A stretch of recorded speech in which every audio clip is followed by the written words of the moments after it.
자, 관련 사례 연구 2번을 봤고요. 이게 뭐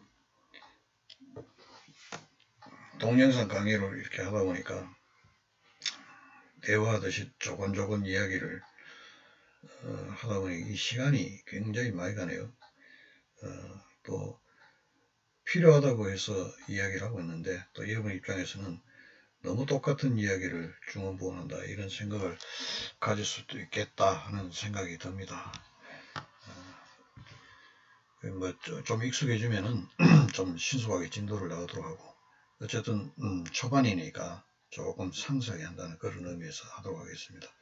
그리고 관련사의 연구가 지금 13개 있는데 다 이렇게 하기에는 시간이 지금 부족할 것 같아요. 그래서 또 유사한 문제도 있고 해서 좀 중요한 것만 뽑아서 하도록 하겠습니다. 4번 문제 보겠습니다. 자, 읽어보겠습니다. 건설교통부 장관은 하천법에 의하여 자신이 관리하고 있는 하천의 이 점용 허가 권한을 광역지방자치단체장들에게 위임하였다. 이렇게 되어 있습니다. 그러면 이제 이 하천 점용 허가 권한은 건설교통부 장관의 권한이다. 이 권한 그리고 이 권한 자체는 국가적인 어떤 사무다. 여러분 이렇게 인지하면 됩니다. 그리고 광역지방자치단체장들에게 위임하였던 게 기관임이고, 그죠? 그리고 하천법에 의해서 했다고 되어 있으니까 위임의 근거가 하천법에 마련되어 있다. 이렇게 봅니다. 이후에 각 광역지방자치단체장들이 위임된 행정권한을 행사하고자 할 때는 미리 건설교통부 장관의 승인을 받도록 하는 내용의 훈령을 발하였다. 이렇게 되어 있습니다. 이 훈령을 받아 이제 이 위임을 했는데 위임을 해놓고 건설교통부 장관이 광역지방자치단체장들이 위임된 행정권을 행사할 때 미리 승인을 받고 하라고 이렇게 훈령으로 발했다라고 하는 겁니다. 그런데 각 도지사는 의뢰 신청에 대하여 검토한 결과 하천법상의 요건을 충족한다고 판단하여 장관의 승인을 받음이 없이 하천 점용 허가를 발하였다 되어 있습니다. 자, 이게 누가 했나요? 그 갑 도지사가 하천 점용 허가를 발했습니다. 그리고 그 발한 이유는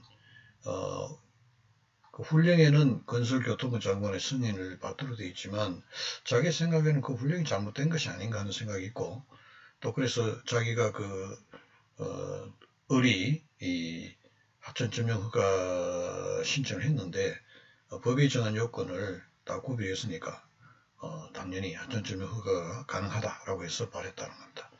이런 소식을 접하고 분노한 건설교통부 장관은 갑 도지사에 대해서 을에 대한 하천 점용 허가의 취소를 명하였다. 아까 우리 상하이 행정관청간에는 지휘감독 관계에 있다고 했죠. 그래서 지휘권의 하나로 훈련권을 발동할 수가 있다고 했고 또 하급행정기관의 어떤 처분이 위법하거나 부당하다고 할 때는 취소 정지할 수 있고 또 취소 정지를 명할 수 있다고 했죠. 여기에 따라 가지고 이제 각 도지사가 하천 점용 허가의 취소를 명했습니다. 그 건설교통부 장관의 하천 점용 허가의 취소 명령이 적법하냐, 그리고 을에게 발급된 하천 점용 허가가 적법성 여부에 대해서 논하시오. 이렇게 되어 있습니다. 자, 요 밑에 뭐 1, 2, 3, 4 해가지고 9번까지 여러 가지 되어 있는데 자, 이 사안 봅시다. 이거는 행정청이 다른 기관에다가 다른 행정청에다가 권한을 위임했다. 그럼 두 사이 관계가 어떻게 되는가 하는 것입니다. 그래서 일반적으로 보면 권한이 자, 복습합시다. 권한이 위임을 되면 이제는 건설교통부 장관의 권한이 아니고 이상하다. 광역지방자치단체 권한이 되었다. 그러니까 이론적으로 본다면 권한이 이제 건설교통부 장관 없으니까 여기에 대해서 뭐 지휘감독할 수 없다고 보는 것이 타당하겠으나 이론적으로 타당한데 실제적으로 보면은 이런 경우에 건설교통부 장관이 지방자치단체 기관 장에게 점용 권한을 기관이 임하게 되면 광역지방자치단체는 건설교통부 장관의 하급 행정기관으로 된다고 했어요. 그러니까 상하 관계에 있기 때문에 위임했기 때문에 지휘감독권 가진 것이 아니라 위임받으면서 위임받음으로 인해 가지고 광역지방자치단체 장이 기관 위임받음으로써 건설교통부 하급 행정기관이 되기 때문에 지휘감독 관계에 있게 됩니다. 이제 그런 이야기입니다. 그래서 지휘감독 관계. 위임을 하면 위임 자체로는 권한이 이전되기 때문에 이제 위임처는 원래 그 위임에는 위임에 따라서는 이론적으로 지휘감독이 없습니다. 그러나 그 관계가 상하 행정기관이 되기 때문에 지휘감독 관계다. 이걸 구분해서 좀 생각하기 바랍니다. 그래서 건설교통장은 상급기관이니까 내 교통부 장관의 승인을 받도록 하라라는 내용의 훈령을 발휘했다 이렇게 되어 있죠. 그리고 우리가 보면은 하급 행정기관이 권한을 행사할 때 그 사정감독권의 일환으로 상급기관의 승인을 받고 하라 이렇게 할 수 있다고 되어 있습니다. 그런데 이제 이 사안에 권한을 위임 경우에는 좀 달라요. 일반적으로 상하관계에 들을 때 권한이 위임될 때는 권한의 위임을 해놓고 할 때마다 내한테 승인을 받도록 하라는 것은 권한이 위임한 게 아니죠. 권한을 완전히 이전을 했는데 바로 그러는 위임의 취지에 어긋납니다. 그래서 행정권한의 위임이 위탁에 관한 규정을 보면은 제7조에 보면 사전 승인 등의 제한이 있습니다. 수입 및 수탁 사무의 처리에 관하여 위임기관 또는 위탁기관은 수임기관 또는 수탁기관에 대하여 사전 승인을 얻거나 또는 협의할 것을 요구할 수 없다 이렇게 되어 있습니다. 자기가 권한을 얻으면 이제 권한이 저쪽으로 넘어갔는데 뭘 권한 행사할 때 사전 승인 받으라면 그건 권한 넘긴 게 아니죠. 이제 그런 의미에서 위임. 일반적인 그런 위임 관계가 있지 않은 상호 관계는 승인 받으라 이렇게 할 수 있지만은 훈령에 의해서 그렇게 할 수 있지만 권한을 위임하면 이 대통령이 정의 법령입니다. 법규입니다. 법규, 법령이 법규의 성질을 가진 법령이죠. 그게 이렇게 정하고 있기 때문에 이 훈령 자체가 위법하다. 행정권한의 위임이 위탁에 관한 규정 제4조를 위법한 훈령이다. 이렇게 되고 또 아까도 얘기했지만 훈령이라는 것은 행정 조직기 내부에서 효력을 가지는 거라고 했죠. 법규가 아니라고 했습니다. 법규가 원칙적으로 법규가 아니다. 그 법규가 아니기 때문에 아니면은 그 훈령을 위반해도 위반해서 어떤 행정처분을 했다면 그 행정처분은 위법한 것이 아니라고 했죠. 그래서 이 경우에 훈령이니까 법규가 아니니까 설사 단체장이 건설교통부 장관의 승인을 받지 않고 을에게 하청 정령 허가를 줬다고 하더라도 그 승인 받지 않았다는 이유로 위법이 되는 건 아니다. 왜? 승인을 받으라는 훈령 자체는 법규가 아니기 때문에 이렇게 되기도 하고 또 훈령 자체가 지금 말한 대로 법규인 성질을 가지는 행정권한의 위임 및 위탁에 관한 규정 제7조에 보면 할 수 없다고 되어 있는데 되어 있으니까 이 행정권한의 위임 및 위탁에 관한 규정 제7조입니까? 7조를 위반한 훈령으로서 그 훈령이 위법하다 이렇게 되는 거죠. 그 다음 훈령도 법규도 아니고 그런데 그렇다면 이제 갑도지사가 분노해가지고 왜 나 승인 없이 하천점령 허가를 발했느냐. 그러니까 하천점령허가 취소를 명한다. 라고 한다면 자기의 훈령 자체가 위법하고 또 요 취소를 만약에 이게 위법 훈령이 아니라면 아까 위법 처분 자체 위법한 건 아니지만 사실 훈령은 따라야 되겠죠. 근데 이게 위법한 훈령이니까 여기에 따를 의무가 있느냐 하는 겁니다. 그때 우리 보면 또 이런 문제가 있죠. 자, 훈령에 위법할 때 상급기관이 발령한 훈령이 위법할 때 하급행정기관이 이를 따라야 하는가 하는 문제 우리 공부했습니다. 여기 보면 이제 훈령에 적법의 요건의 형식 요건과 실질 요건이 있다고 했습니다. 그래서 형식적인 어떤 요건은 심사를 할 수 있지만 실질 요건 부분에는 하급행정기관이 심사할 수 없고 무조건 따라야 된다 이런 설도 있고 중대명백 하면은 따를 필요가 없다는 설도 있지만 우리 다수설은 기억하시겠지만 이제 명백하면은 다를 필요가 없다고 했습니다.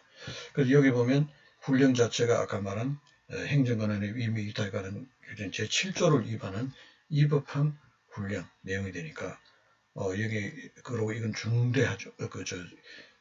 규정 위반이니까 명백하지 않습니까? 명백한 위반이고 중대하고 명백합니다. 이 경우에.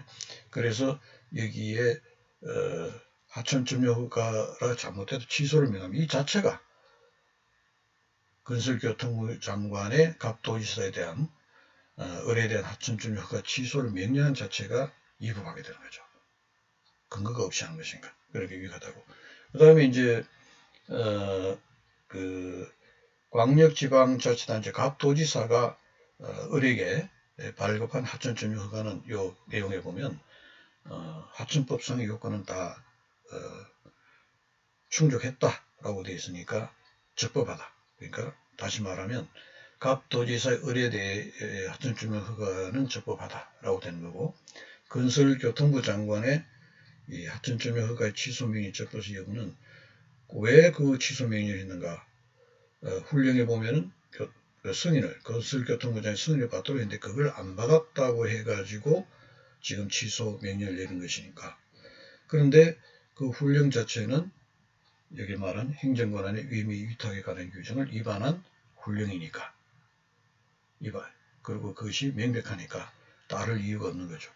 따르지 않은 것이 적법한데 그걸 안 했다고 해서 취소 명령 내는 것은 그 자체가 위법하다 이렇게 되는 거죠. 이렇게 여러분 문제를 풀어나가면 됩니다.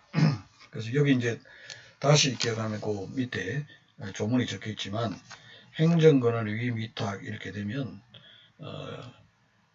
그 이론적으로는 권한이 완전히 이전되기 때문에 위임청이 수임청에 대해 가지고 뭐 지휘감독권 가진 것은 아니지만 보통 그 위임청과 수임청의 어떤 관계를 보면 하급 행정기관이거나 또는 보조기관에 이럴 경우가 많기 때문에 상하관계에 있기 때문에 그 상하관계 때는 아까 말한 지휘감독이 있다고 했죠.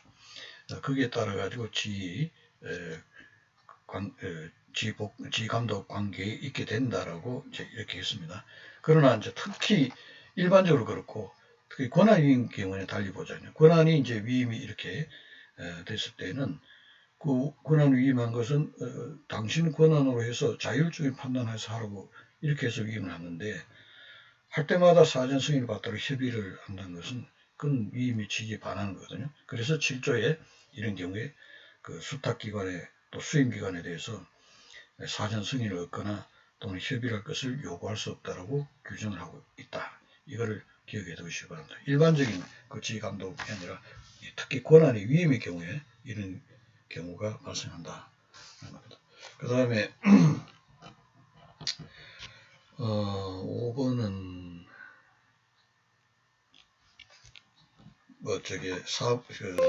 아까 2번 문제하고 유사하게 풀면 되겠습니다. 6번 한번 보겠습니다. 6번 보면은 청주시장과 청운군수는 갑의 신청에 따라 건내 도시계획법상의 개발제한구역 내에 위치한 토지 일대에 쓰레기 매립장 설치를 허가하려고 한다. 그런데 건설부 훈령인 개발제한구역 관리 규정에 의하면 시장 군수가 도시계획법상의 개발제한구역 안에서 일정한 행위를 허가할 때는 건설교통부 장관의 승인을 받도록 되어 있다. 자, 이거는 이제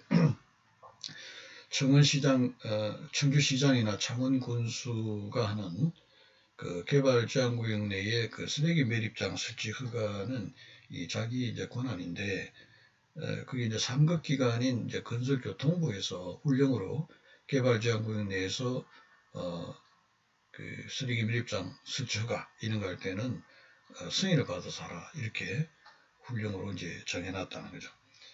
승인을 받도록 하라고 되어 있다라고 하면 이거는 아까 말한 대로 지휘감독권의 한 내용으로 사전감독 적용하는 그 승인입니다. 승인. 이에 따라 청주시장과 청운군수는 건설교통부 장관의 사전 승인을 얻어 갑에게 쓰레기 매립장 설치 허가하였다. 자, 이 건설 그 훈령 여기는 그 대외적 법규가 아니기 때문에 대외적인 구속력은 없습니다. 그러나 상하관계인 행정청 사무관에는 대내적인 구속력이 있기 때문에 만약에 청주시장이나 자원군수가 이 승인을 받지 않고 임매할 때는 내부적으로 징계 대상이 될 수 있다. 이런 문제가 생깁니다. 그 담당 공무원이. 그래서 이웃주민 어른 쓰레기 매립장 설치 시 환경이 훼손되어 삶의 질이 저하될 우려가 있고 건설교통부 장관의 위사전 승인도 법령에 위반된 이유로 허가 승인 처분 취소 소송을 제기했다. 예를 들면 이 이웃주민인 을이 건설교통부 장관이 청주시장이나 창원군수에게 허가 승인 처분을 해준 것을 대상으로 해서 취소 소송을 제기했다라는 겁니다. 이 경우 법은 어떤 판결을 할까 하는 겁니다. 자, 이게 그 밑에 항고 소송의 대상이 되는 처분이라고 되어 있는데 처분 개념은 이제 여러분들이 몇 번 이야기했나요? 처분이라는 것은 그 행정청이 이제 그 행위로서 쉽게 말하면 국민의 권리 의무의 변동 또는 영향을 미치게 하는 그것을 처분이라고 합니다. 대외적으로 이제 하는 겁니다. 그런데 여기에 대외적 효력이 발생하는 거죠. 근데 여기에 이제 건설교통부 장관이 청주시장이나 창원군수의 승인은 대내적인 것이다. 내부적 행정주체 내부의 어떤 행위입니다. 따라서 이거는 처분이 아닙니다. 처분이라는 건 행정주체가 행정기관이 국민에 대해서 할 때 법주체와 법주체 관계될 이때 이제 그 처분이 되는 것이고 그래서 국민의 권리 의무에 변동을 주거나 영향을 미칠 때 이럴 때 권리 구제가 필요하니까 쟁송의 대상이 되는 거죠. 소송의 대상이 되는 것이다. 이게 처분이고 이 사항의 건설교통부 장관의 승인이라는 것은 청주시장과 관계는 전체적인 행정주체라는 관점을 볼 때는 상하 관계에 있는 내부적인 관계에서 말하는 것이기 때문에 이거는 처분에 해당하지 않는다. 소송 대상이 안 된다는 겁니다. 그러면 이때 이제 그 이웃주민 을이 쓰레기 매립장 설치를 해서 환경이 훼손됐다. 그러면 이게 뭔가 잘못된 취소하려고 그러면은 이 건설교통부 장관의 허가 승인을 대상으로 허가 승인 처분을 대상으로 취소 소송을 제기할 것이 아니라 청주시장이나 창원군수의 예를 들면 쓰레기 매립장 설치 허가, 그죠? 설치 허가를 대상으로 해가지고 소송을 제기를 해야 되죠. 이런 그 이야기를 하고 있는 겁니다. 그래서 그 지감독 관계에서 상하 관계에서 하급 행정기관의 어떤 행정 권한을 행사할 때 상급기관의 승인을 받은 것은 내부적인 효력을 가지는 것에 불과하다. 그래서 처분이 아니다. 내부적 행위다. 요 점이 이제 쟁점이고 아울러서 이런 내부적 행위와 처분의 어떤 개념이 어떻게 달라지느냐 이제 이런 거를 보고 구분하면 되겠습니다. 그 다음에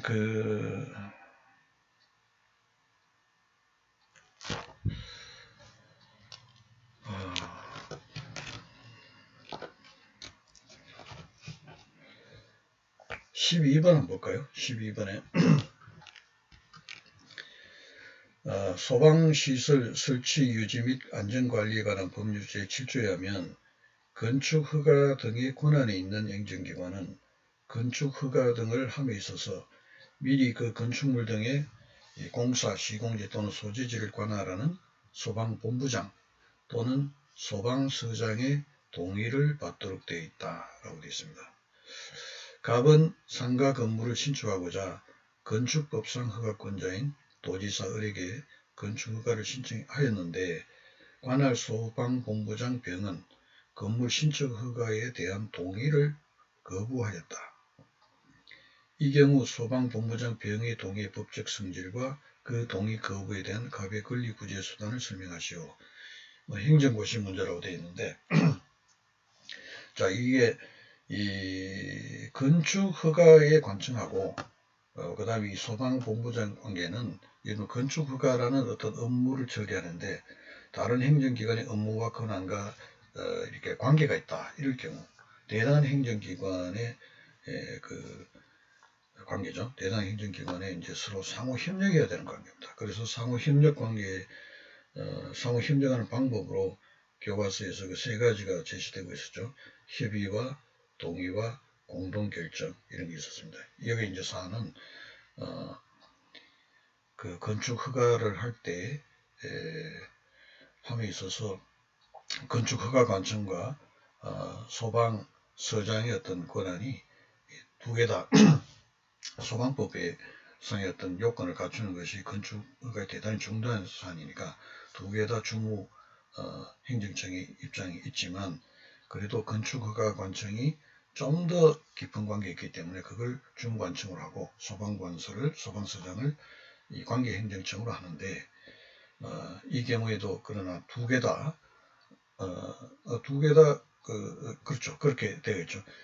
그렇게 됐는데 이 경우에는 이제 소방서장의 동의를 받도록 그렇게 되어 있는 경우죠. 그렇게 이제 협력하는 관계를 이야기합니다. 그런데 이 소방서장의 동의라는 것도 역시 아까 말한 그 행정기관과 행정기관 관계지만 넓히 보면은 행정주체 내부의 관계입니다. 그죠? 행정주체 내부의 관계다. 그래서 동의도 아까 말한 내부적인 행위이기 때문에 소방서장하고 그건 국민에 대한 것이 아니거든요. 행정주체 내부의 소방관서와 그 다음에 건축관서 이런 관계이기 때문에 행정기관 내부의 어떤 문제고 처벌에 해당하지 않기 때문에 예를 들면 소방서장이 동의를 해주지 않았다라고 해서 왜 동의를 거부했냐. 동의 거부 처분 취소소송 이 제기를 못한 처분이 아니기 때문에 취소소송 제기하지 못한다.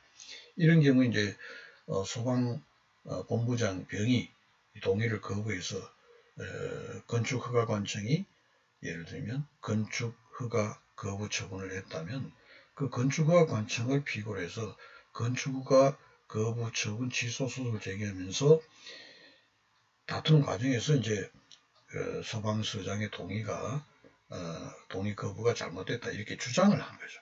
그래서 소송은 국민에게 대외적 효력이 가진 것은 결국 건축허가 거부 처분입니까? 그걸 대상으로 그걸 한 것은 건축관서니까 건축관서를 피고로 해서 그걸 허가 거부 처분을 취소 소송으로 제기해서 그 안에서 소방관서의 동의가 동의 거부가 위법합니다. 이런 주장을 해야 된다는 겁니다. 이런 방법으로 하고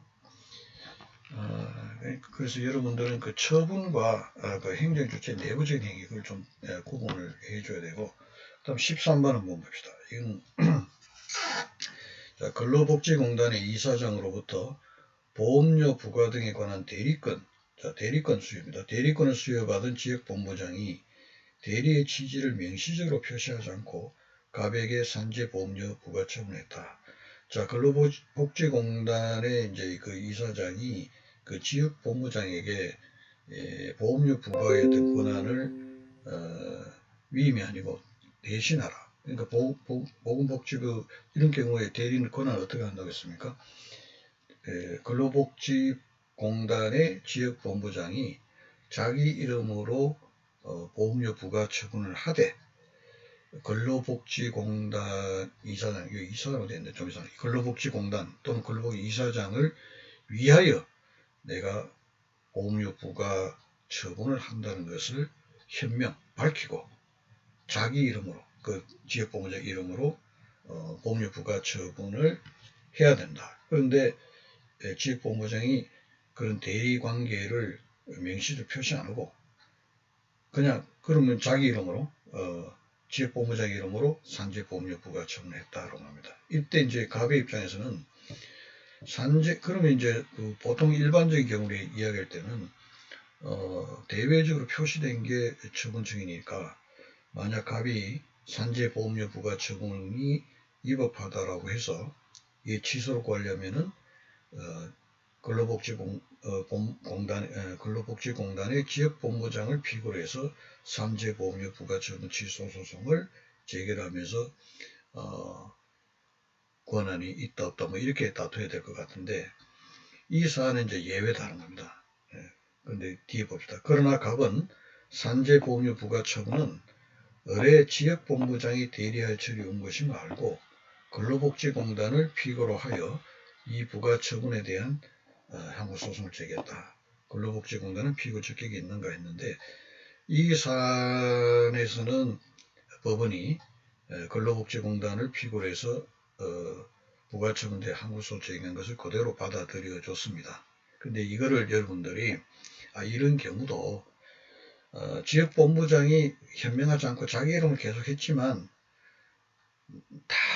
다들 이걸 대리해서 하는 거야.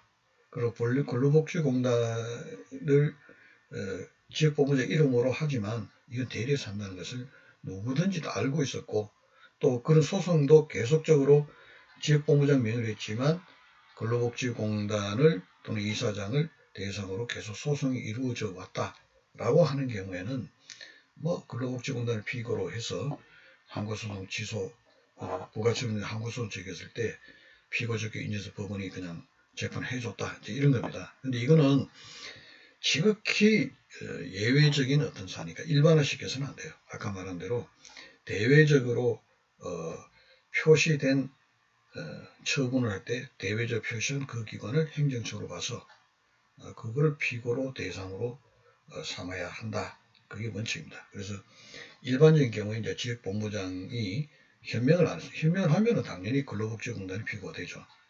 그 권한 행사의 법적 효과가 별로 계속되니까.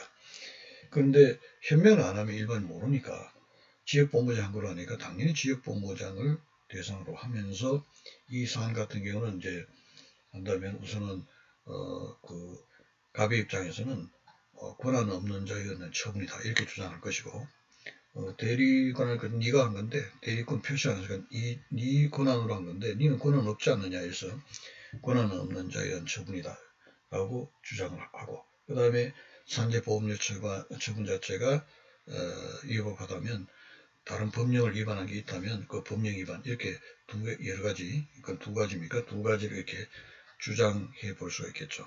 근데 이 사안 같은 경우에는 사실은 그렇게 돼야 되는데 지역본부장이 대리 취지를 표시 안 했지만 누구든지 관행적으로 이런 경우 당연히 근로복지공단이 당사자라고 생각하고 있다면 근로복지공단을 피고로 해서 또 그 소송이 있을 때 지역본부장이 현명하게 자기 이름을 했지만 소송 때는 근로복지공단이 피고로 하는 소송이 계속 이루어져 왔다면 가능하다. 이제 이런 이야기입니다. 그래서 이 13번에 있는 이거는 교과서에 있어서 소개했는데 이거를 일반화시켜서는 안 됩니다. 극히 예외적인 경우의 것이다. 이제 이렇게 보면 되겠습니다.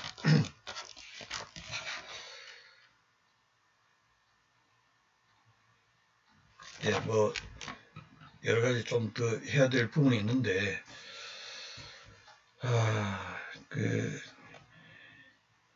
너무 이렇게 자세하게 이야기하나요? 다음부터 조금 더 진도를 좀 내는 방향으로 해야 될런지, 또 이렇게 제 얼굴을 보면서 이 강의를 하다 보니 자꾸 조곤조곤 이야기를 하고, 이야기를 하다 좀 또 여러분들이 이해를 당연하기 어렵다 싶으면 계속 중언부언 이렇게 하다 보니까,